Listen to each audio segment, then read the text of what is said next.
Welcome, Eagles, to another edition of Track Hat Night special guest exclusive podcast right here on the trackhatnight.org website. Folks, today is February the 4th, 2023. I hope you all are having a very wonderful and blessed day, as always, with Stefan Verstappen. Been joining us now for years here on the program, and he wants to give us an update in regards to his community. I believe he's been there a year. He wants to kind of give us, detailed report, breakdown, and if you're not doing these things that they are doing, Stefan believes that you are going to be in some big trouble. So we're going to hand over to Stefan in just a minute. All right, buddy, I'm going to hand it over to you now. Anything new popping since the last time we talked? Well, there's a lot new things going on, but what I want to talk about today is, building your community. Now, you started having me on your show regularly, what, 2, 3 years ago? We've been doing this a long time, eh? Yeah, at least 2 years, maybe three. Yeah. Yeah, I think we're going on 3 years. Anyways, and the reason you had me on was to talk about prepping and survivalism and getting prepared for the coming collapse of Western civilization. And we've done a lot of shows and a lot of podcasts, and you've had other people on the show talking about the same thing, and there was a lot of good information on how to get prepared. But the final component of surviving what's coming, and I've been saying this now for years, I've been promoting this idea for a long time, is you have to form your own communities. You need to create what our great grandparents created for themselves, and that's like mutual aid societies. And so I like to talk about the mutual aid society that I belong to, and we are now at our 1 year anniversary since the founding. And the first thing I want to do is a disclaimer. I did not form this society. I did not form this community. Eric, my life has always been, I kind of go where the wind blows me. Yeah. And, December of last year, I ended up being homeless because I tried to get into the United States. They wouldn't let me in. 30 million illegal immigrants from third world countries were welcomed with open arms and given hotel rooms, but a guy, a writer, a teacher, an artist like myself, nope. Not allowed in the United States. Listen, I understand. I'm a straight white man. Of course I'm persona non grata. If I was a tranny, if I was a drag queen, if I was a Somalian, I would have been there already for a year, but they wouldn't let me in, Eric. And so I ended up homeless for 2 months, and I kind of washed up in this godforsaken little small town where I knew no one except one person. One person that knew me, and that family knew me because they listened to my Right. YouTube channel, and they had just started this community. So I joined the community about a month after they first founded it. But it's not me. I didn't do everything. These other people did it all themselves, and I'm happy to say I'm, a member of the community. I don't need to be the leader. I don't need to be the boss. I don't need to be, Mr. Smarty Pants. Everybody listen to me. I'm happy just to be a productive member of the community and contribute where I can, and that's what I've done for a year. And I have to say, I am blown away by what this community has accomplished. So let me set the background first. We are located in a rural area. So I'm in a small town, 13,000 people, and all around us it's farmland.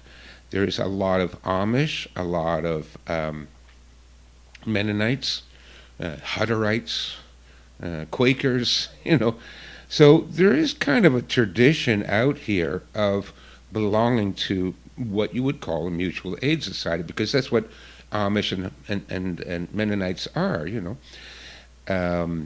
You go down the country road here, and you're likely to see a horse-drawn carriage.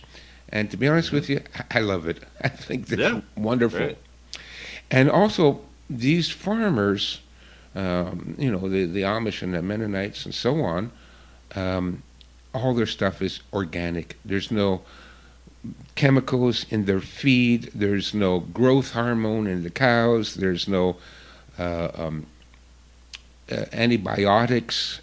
I mean, this is all organic, natural, corn-fed, free-range chickens and eggs, and so you have an abundant source of healthy food.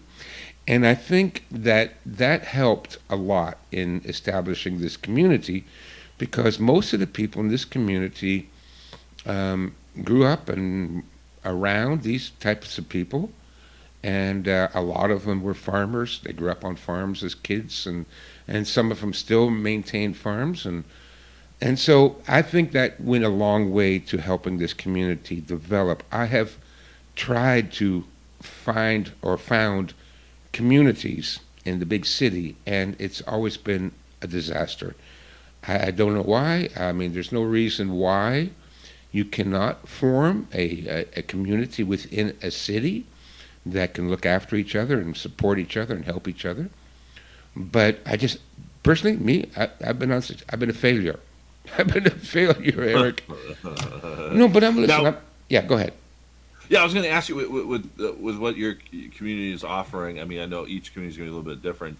Do you think is there how do I put this? Is there a preferable way? Should there be like one leader of the group abiding? Like you guys have like a general constitution and everyone abides by the same rules. Do you think it should just be loosey goosey? Like, hey, we'd all just understand. We should be helping. How do you think that should work out? Well, because again, this is the other thing about our community is I have to say, uh, I make a joke every time I go to the community. I feel like I'm stepping on the set of the Golden Girls. every, Most of the people in our community are 50 and over. We've got some younger guys and women, some younger families, but the majority are older people. Maybe it's because we're older and we still remember way back when America and Canada were great countries where we had freedom, where we took responsibility for our actions, where we valued being self-sufficient. We still can remember that, Eric. Way back when, long before this insanity that we are living in now, we valued those skills and that kind of knowledge. So that, I think, goes a long way to making it. We are loosey-goosey. There is no... And also in my course, my online course, and in my writings, I also do not recommend any kind of hierarchical structure. So there's no president, there's no commander, there's no leader that has authority. No, we don't have authority. We're adults. We get together, we talk about things, and Do people like a can... vote or something at the end? Huh? You do like a vote at the end, like I'm watching the series The Walking Dead, and although they did have leaders for their pack, they pretty much got together as a group and they would just like vote on things, like the Yeah. democratic fashion. Yeah. Yeah, sometimes we would have a vote at the end of the meeting, and sometimes, if it was something, well, let's give it a couple of days to think about it. The secretary would send out an online Okay. survey. So, we have a secretary and a treasurer and things like that, but they don't have power. They don't control everything. Actually, they just do more of the work. For example, they write up the minutes every week and mail out the minutes to all the members. This is what we talked about. So even if you did miss a meeting, you would still know what happened, and they would say something like, well, do you think we should allow new members to become part of the mailing list after 1 month or after 2 months, and then vote on it on the online survey, and then we could vote that way. The other thing is that I find really important for this is you need to have weekly meetings. So if you're working on trying to establish a community and you get together, whenever it suits you or once a month or anything, it's not enough. Look, folks, we are at the end stage now. There's not a lot of time. You got to build your community now. Don't waste any more time. And then you have to really put effort into it. I don't mean, you're going to be working 10 hours a day or anything. No, but at least put your energy and your awareness into the community and go to a meeting every week. And it doesn't matter if you miss a meeting here or there. Don't worry about it, because the secretary takes notes during the meeting, and she sends out the meeting notes at the next day. So even if you do miss a meeting, you can still know what's going on. But it's essential that we work together all the time. We have to maintain contact. So what have we accomplished in 1 year? Well, it blows me away. So let me talk about the 5 teams we have. The first team is Nourishment. So this means food and water. And of course, our goal is to become self-sufficient in food and water, so that, one of the reasons this community started up was last year, you weren't allowed into the grocery store if you did not have a vaccine. Now, everybody in our community has refused to take the diabolical poison injection, and that's one thing we all have in common. Nobody has taken the kill shot. And so we were locked out of the grocery stores. Oh, you can't buy groceries. This is, of course, Canada, communist Canada, under, Justin Castro. And so what are you going to do? This is how quickly the government will turn on you. They will forbid you from going to a grocery store and buying food, okay? They want you to starve to death unless you comply with their medical mandates, and nobody here complied. So one of our first priorities was, how do we source our own food? Well, this is what they've done, and it's amazing. First thing they did, and this is now February of last year, and starting in 3 weeks, we're beginning again, they began working on planting gardens. So we had 2 large garden areas that were donated. The space was donated by members that had property. They had, and again, we're in a rural area, so there's quite a few members that live, they have a 1 acre, 2 acre, 3 acre property with their house on it and a little barn or whatever. So it was nothing for them to say, okay, here's a quarter acre, it's yours, do with it as you will. People volunteered their time to go out and till the soil and to weed it and to dig the furrows and to plant the seeds and to grow 2 giant gardens. They were about 30 feet by 60 feet each, all volunteer, okay? And we raised money through bake sales and garden sales and, little fundraising activities that every small community does. We raised the money to buy the seeds.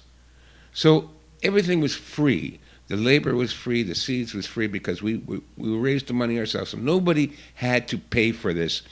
And at the end of the year, everybody got boxes and boxes of produce, not just at the end of the year, but all through the year. The other thing that's really amazing is when you have a community like this, you have a lot of people that have fantastic skills. We have members in our community that are expert gardeners and permaculture experts and food forest experts. And so at every meeting, every week, on the big desk at the front of the meeting room, there would be boxes of produce that we were bringing in all year long, all summer long, all season long. And there you go. It's free for you. You want to go in there? We got green onions this week. Help yourself. We got potatoes this week. Help yourself. We got lots and lots of tomatoes this week. Help yourself. And so, the food was coming in not just at the end of the harvest season where most of it came in, but some things would come in sooner, right? The green onions came in twice a year. So we had green onions in May or June, and then we had tomatoes again in June and in July, and it was all free, okay? It just kept coming in. The other thing, too, is that members of our community, because of their expertise in horticulture and permaculture, they would bring in every week cuttings and seedlings, and they would help other members of the community, not only for our communal gardens, but for their own personal backyard gardens. And it was amazing. The team leader for our nourishment team, she is a wonder, and people would come over to her house, and she would show them how she planted these and how she planted that. The woman has 50 different vegetables and medicinal herbs and fruits and how to grow them, how to, where to space them out, and how to look after them. And she shared that knowledge with all the other members in the community. So not only did we have communal gardens, but almost everybody except me, had their own personal garden. Okay. And they had the assistance of experts that would come over to your house. We're going to come over to your house next weekend. We're going to prune the fruit trees. We're going to come over to your house next weekend, and we're going to, dig the furrows to plant the corn. We're going to come over to your house, and this went on all year long. So this is what happens with a community. You see, one of the benefits of the community, in our community we have now 80 to 150 people, all right? And It's a good size. yeah, and we got everybody to fill out the skills self-assessment questionnaire that I drew up for my course. And you can, for the listeners, if you want this questionnaire, go to my website, foremancommunities.com. It's in PDF and Word format. You can download it yourself, hand this out to your members, and it's simply a series of questions, 75 questions, that tells us what you're good at. What are you good at? You're good at electronics? Can you fix an engine? Can you grow a garden? Can you do you have a ham radio license? Do you own firearms? And this will be able to better assist you in joining one of the 5 teams. Not only that, it gets better. They also, because a lot of the 3 of the members of the nourishment team were also experts on wilderness food. So at least once a month there would be a walk. And we scheduled these events, in addition to the weekly meetings, we have all kinds of events going on all the time. So next weekend, meet over here. We're going to go for a 2-hour hike through the forest, and we're going to point out all the food you can harvest from the forest. And we're going to point out all the medicinal plants that you can harvest from the forest. So, okay, we've already got the private gardens, we've got the communal gardens, we're also foraging in the local forest, and because, again, we're in the countryside, there's a lot of, forest area around here. So also we're getting food like from there. But it gets better. We also have a bag-in-box food co-op, and I put that in my course as well on how to form communities, the importance of working together to create a food co-op. So this bag-in-box food co-op works like this. Every 2 weeks, you go on the website, you choose a list of items that you want to order. We order it in bulk from a distributor that handles all the produce for the Amish and Mennonite farms in the area. So you get a huge discount. The key is you have to have a minimum order of $500. But with 100 members, everybody wants to order a $50 box. Where no problem for us to meet that minimum order. And then what happens is this food distribution co-op will deliver our order to a central location, usually either at the clubhouse or at one of the members' homes. They will come there with a truck, they'll unload the truck, everybody shows up with a box, here's your order, here's all the produce, and they got everything from honey to chicken to sausage to cheese to fresh produce, whatever's in season. And again, you get a whole lot of food for very little money because we're buying as a co-op, right? Mm-hmm. Yeah, and the food is top quality.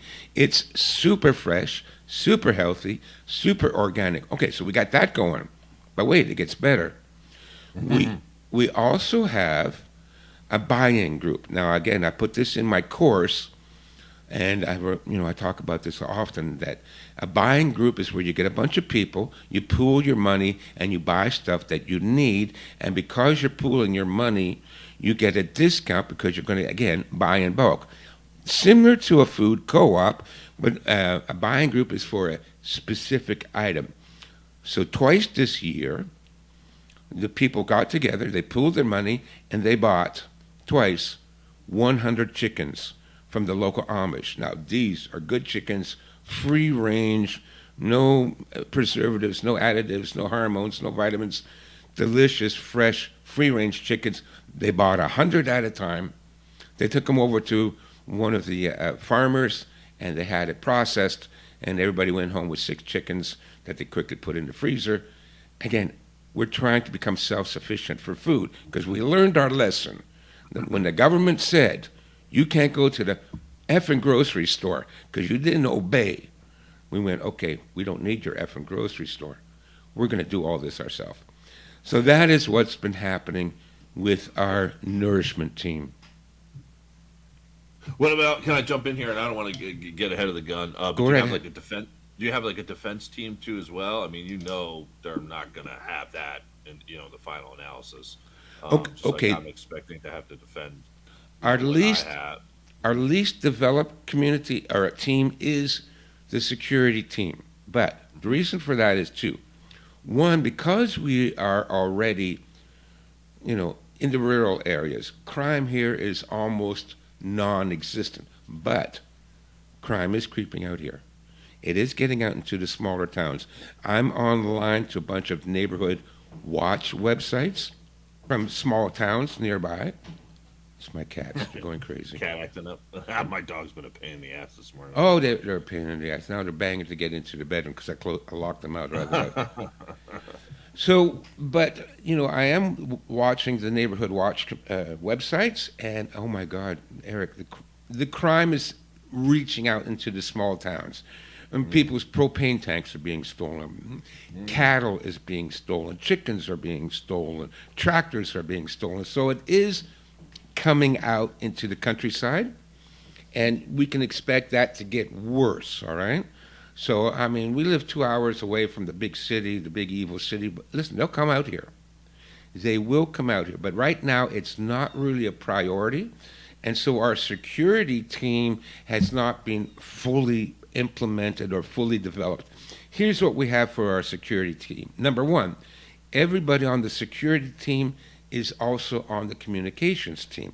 Now, this is really important because when shit hits the fan, of course, we don't expect to have electricity or internet or cell phones. So how do we communicate? It's going to be through radio. And I'm happy to say that everybody in our community owns a ham radio. Just one of those cheap Baofeng radios, $60, folks. They have like a 5-10 mile range. But what we've done is our community is spread out quite a bit. Our community is spread out, but every week we have a radio check. So all the members get on the radio, and now where I live, I can communicate to 8 of my fellow members. Now, one of that fellow members has a base station, and they've got a 50, 100, 200-mile range, and they can communicate to the people that I can't communicate to because I only got the handheld walkie-talkie, right? So we've been practicing this now for months. Every week we do a radio check, and we can reach everybody in our community. And our community is spread out over, 3 small towns and 2 counties. I mean, we're spread thin. We're all over the place.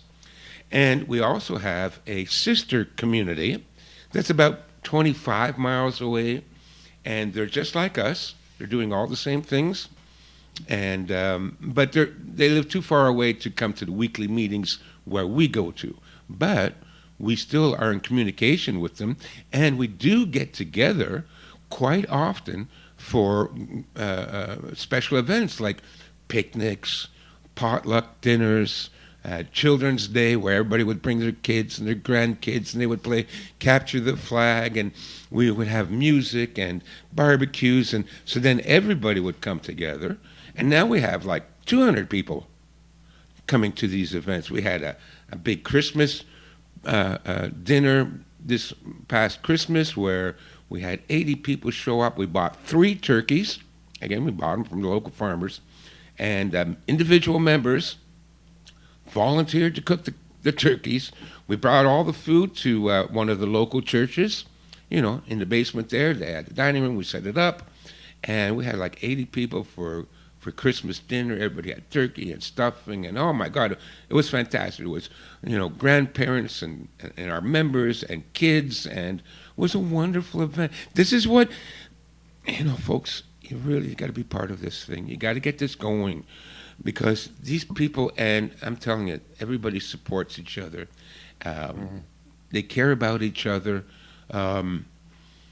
So our security team, we've got communications laid out, which is essential for a security team. Because what good is security if you don't know what's going on and nobody can get a hold of you? Now people can get a hold of us. Now what I've got here is I've got 5 guys, okay, on the security team. Now these 5 guys all have military experience, okay, really important. And we all have firearms, AR-15s, 9mm pistols, shotguns, hunting rifles. So now we haven't gone too much further on this. We have plans in the future. Probably next month, I'm going to personally start teaching hand-to-hand combat at the local karate studio for our members, just to get us up to scale on, not just the handguns, but personal combat, strategy, tactics. So we're going to start to train that, but that's probably starting in March. But listen, I can get on the radio now, and I can have 4 or 5 guys, heavily armed, show up wherever we need them to show up. Now, if you've heard me speak about this before, 4 or 5 guys, this is a squad, and a squad is the most effective and efficient fighting unit in any military. So, because they work together and they can move quickly, right? So we've got like a fast response team. So let's say one of our members that, has a farm in the outskirts, and, things are getting hairy, and the people from the city, they know that out in the country they have food, all right? So they will come out here. When the grocery stores run out of food in the big city, they're going to come out to where we live. We know that. But we've already figured out points of entry, choke points, how to get into our country. We got one highway that runs through our county. So we know to set up lookout positions on that highway. And we could set up choke points on that highway, prevent them from coming into town. So we've got some plans in place. We got fast response team. We can go out and assist our members. So that's our security. Yeah, no, that's good. Yeah, thanks for. I was just curious because eventually, raiders will come eventually. Years down the road. But then also, I'm just thinking, the government itself. Yeah. Oh yeah, yeah. We're looking at that too. So that's the security team. Now the communications team is doing great. Again, because you work in a community, you have people that know people that know people that know people. Okay, and all of us now in the community have ham radios, and we know how to use them. And we've already designated a frequency that we will communicate on. Okay, so we already know all the radios have been programmed. So as soon as you turn on the radio, it automatically goes to the frequency that our community will use. And there's 2 frequencies. One is a GMRS frequency, or a General Mobile Radio Service, which anyone can use, sort of. You should have a license, but it's not necessary. And then we also have another frequency on the ham radio frequency, for which you should have a ham radio license in order to broadcast. So one of a friend of a friend of a friend is a ham radio instructor. So now he is teaching this month 6 of our members how to get their ham radio license. Last month he taught 6 people how to get their ham radio license in our sister community, the one that's about 30 miles away. And also in those communities, these guys had a little bit of extra money, and so they bought like a 50-watt base station with a 40-foot antenna. And so they set them up. So now we have like 5 guys with 50-watt base stations and antennas with, 50-mile, 100-mile radius. Listen, they talk to people in Japan, okay, using these gear, and they're trained on how to do it. So we've got it covered. Our whole community, our whole county is all interlinked by communications. And so that is an amazing thing. So listen, if the lights go out, the power goes out, I'm not worried. I just turn on the radio. It's automatically programmed. Everybody that's on that radio can hear me. We can communicate to everybody anywhere in the world because we also have repeaters. And so we can hack into or tap into the repeaters and we can communicate to people all over the world. So, Eric, when you get your community really up and running and you guys have a communications team, tell me what frequency you're on. What frequency you're going to use, because we can talk. How are things down? You're in Ohio Valley, right? Yeah. Yep. How are things in the Ohio Valley? Oh, you're getting Chinese troops coming in? Well, no, right? Yeah. No, yeah, it makes perfect sense. Yeah, absolutely. Yeah. So we can communicate that way. Finally, and then because I know we're running out of time. What time is it? Okay. Finally is the medical team. So I'm on the medical team because I used to be an instructor for St. John Ambulance, which is like the Red Cross here for the British Commonwealth countries. And I've already done 3 workshops on first aid. We did triage, we did CPR, we did arterial bleeding, and the last workshop we were doing fractures and dislocations. And the last thing I covered at that workshop was how to reset a dislocated shoulder. So listen, our members, and again, the security team is part of the first aid team, right? Because if you're going to be a security team, listen, if we have to go out and save somebody, we're almost like first responders at this point. First responders with guns. This is what you need, right? So listen, there's been an accident, there's been an invasion, there's been a shooting over at Eric's house. We're going to send 4 guys over there with first aid equipment, with radios, and with guns, and we're going to check on Eric, see how he's doing. That's how that works. So also, in 2 weeks, we have another first aid workshop. And again, we are doing workshops every month. Sometimes it's on natural foraging. Sometimes it's on how to make cheese. Sometimes it's on first aid. Sometimes it's on how to operate a radio. Because we have people in our community that are experts. That's why this self-assessment questionnaire is really important. When you form a community, get everybody to fill this stuff out because you have no idea the wealth of knowledge and skills that you have within reach, within your own community. So somebody that's, an expert at growing crops, get them to do a workshop. Somebody who's a master baker, get them to do a workshop on baking bread. This is what we're doing. So next, in 2 weeks, we're doing another medical workshop, and this is on home nursing, and we've got a couple of nurses, and they're going to show us how to do injections, how to inject, how to use a needle, intramuscular injections, subcutaneous injections, and also how to insert an IV needle, because a lot of things you need to do for treating serious diseases, the kind of the diseases that will come up during shit hits the fan, you will need an IV. You got to get them on. You got to get them rehydrated. And how many people do you know that knows how to put in an IV? Well, we've got 3 nurses that know how to do that, and in 2 weeks they're going to show us. That's cool. Yeah, it's like ongoing education. Ongoing education and all the survival aspects, and it's all free. Nobody pays anything for any of this stuff. I mean, the more each person knows, the more you just become that more valuable for your community. Yeah, exactly. And so that's where we're headed this so far. So that's why I'm saying, listen, folks, we did all this in a year. Okay, we're almost completely self-sufficient. Oh, we're going to buy a cow next. That's another thing for the buying group. We're going to buy the cow, a calf, and we're going to raise it, and then we're going to butcher it at the end of the summer, and then everybody Mhm. can get fresh beef for like $2 a pound. You know, Well, that'd be cool. yeah. So we're All right, trying to that'd get be- self-sufficient on food. We're almost there, almost there, mind you. With our personal preps, we've talked about this before about stockpiling a year's worth of food.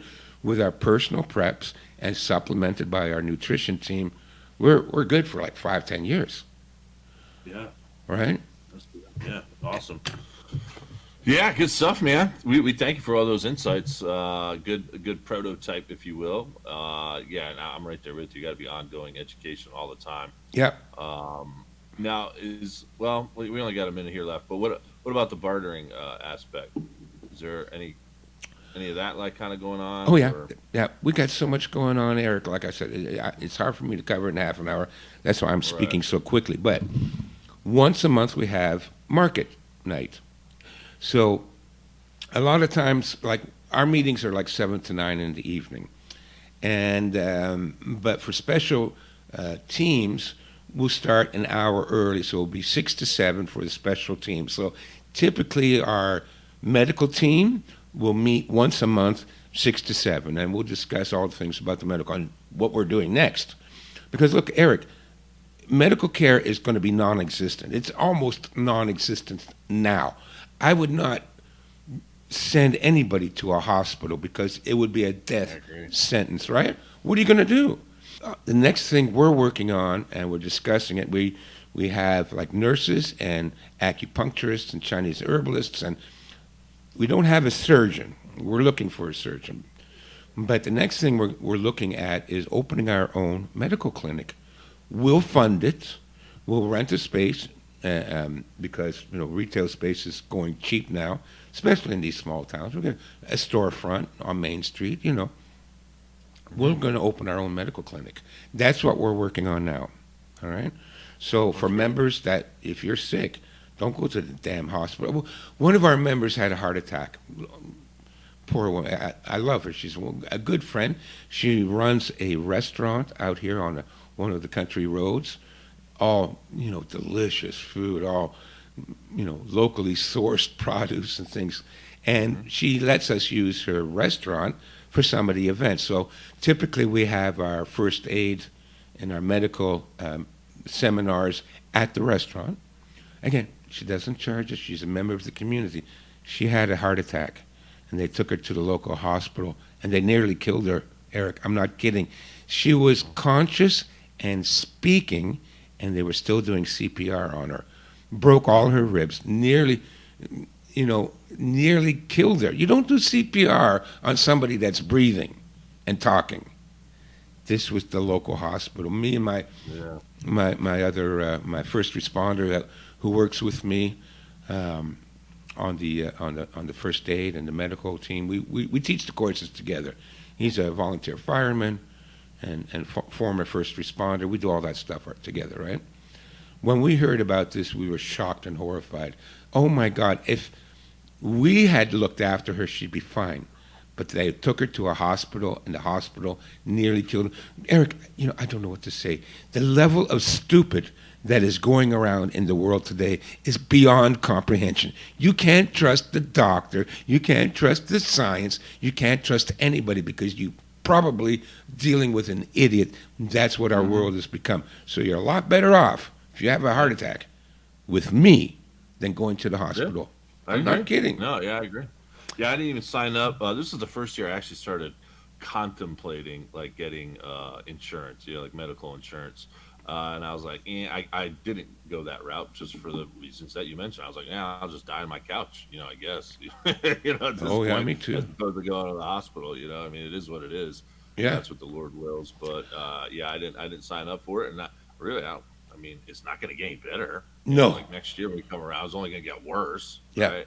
Probably by this time next year, we probably won't even have, and especially with you guys too, it'll probably just be like the National Guard, whatever military you have, like running the hospitals. That's what I've seen in the script. Like you're not even really going to have Yeah. doctors. and stuff like that. They'll be taken out, I think. But in any case, buddy, yeah, I do got to get going here. My goodness, fantastic talk. The takeaway lesson, Eric, is listen, folks, we survive this by working together, all right? And it is possible. And look at everything that we're doing. And, so many, and I could go on. There's dozens of other things that we're involved in and doing. But we're going to recreate everything we need for ourselves: food, water, communications, health, medicine, and security. You have to do this for yourself because in a year, all of that will be gone. And yeah, National Guard take over the hospitals. Yeah, it's in the Dark Winter script. Yeah. Yeah, they with the supposed smallpox attack coming, they basically say that all the nurses and doctors will be run out, and Yep. basically the National Guard will just replace them. So, and it makes sense because you had remember Trump was even in office. He was talking about Operation Warp Speed and how the National Guard was going to go out there and start vaccinating people, Yeah. basically out in the street. So it's coming. Yep. But in any case, buddy, real quick, give them the websites. Do some shameless self promotion time before we let you go. Forming communities, one word.com. That will give you all the information. I put a lot of free stuff up there, and you can get the questionnaires, to help assess, and tips and tricks on how to start your own community. But I'm telling you, it's possible to do it. And again, there's no leaders, there's no boss, there's no king, none of that crap, okay? We're all adults. We get together. What do we need? What's your concern? And I know, one of the biggest concerns for most of our members was medical care. Well, look, they're 50. Most of them are 50. And, the other thing is, again, because we have connections, we know people, we got ivermectin, and we got antibiotics direct from the hospital. Okay, how we got it? A little bit shady. I can't talk too much about it, right? But we've got, Yeah. we're stockpiling medicine. Oh, we also put together 3 major first aid medical kits. One is stored in each of the 3 small towns that our community covers. So there's one in the small town here. It's 5 minutes away from me and by bicycle. Anybody in my small town as part of the community, they have a problem. They go over to so-and-so's house. They're storing the medical kit. I will be there in 5 minutes. And we've got medicine. We've got bandages. We've got everything you need. So again, this is why we got to work together. We're doing all this. And please, for the love of God, and again, the other thing too is, Eric, almost everybody in the communities are Christians, all right? You have that in common. Reach out to your fellow Christians.